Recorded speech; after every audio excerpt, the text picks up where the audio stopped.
1 Corinthians 12. My friends, you asked me about spiritual gifts.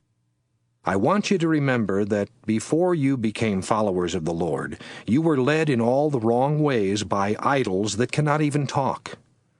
Now I want you to know that if you are led by God's Spirit, you will say that Jesus is Lord, and you will never curse Jesus. There are different kinds of spiritual gifts, but they all come from the same Spirit.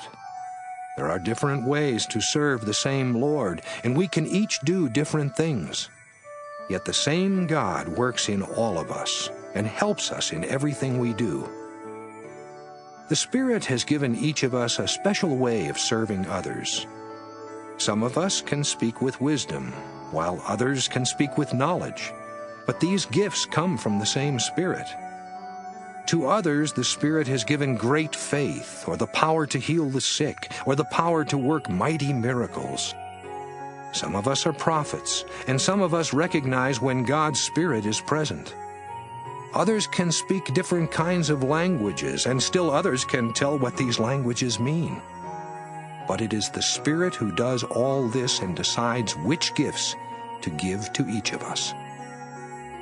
The body of Christ has many different parts, just as any other body does. Some of us are Jews, and others are Gentiles. Some of us are slaves, and others are free. But God's Spirit baptized each of us and made us part of the body of Christ. Now we each drink from that same Spirit. Our bodies don't have just one part, they have many parts. Suppose a foot says, "I am not a hand, and so I am not part of the body." Wouldn't the foot still belong to the body? Or suppose an ear says, "I am not an eye, and so I am not part of the body." Wouldn't the ear still belong to the body? If our bodies were only an eye, we couldn't hear a thing. And if they were only an ear, we couldn't smell a thing. But God has put all parts of our body together in the way that He decided is best. A body is not really a body unless there is more than one part. It takes many parts to make a single body. That's why the eyes cannot say they don't need the hands. That's also why the head cannot say it doesn't need the feet. In fact, we cannot get along without the parts of the body that seem to be the weakest. We take special care to dress up some parts of our bodies. We are modest about our personal parts, but we don't have to be modest about other parts. God put our bodies together in such a way that even the parts that seem the least important are valuable. He did this to make all parts of the body work together smoothly, with each part caring about the others. If one part of our body hurts, we hurt all over. If one part of our body is honored, the whole body will be happy. Together you are the body of Christ. Each one of you is part of His body.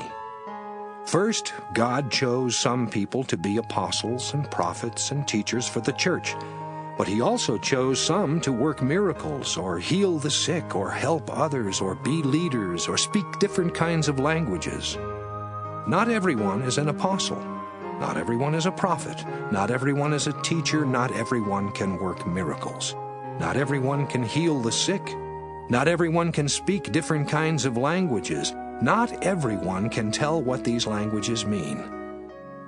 I want you to desire the best gifts.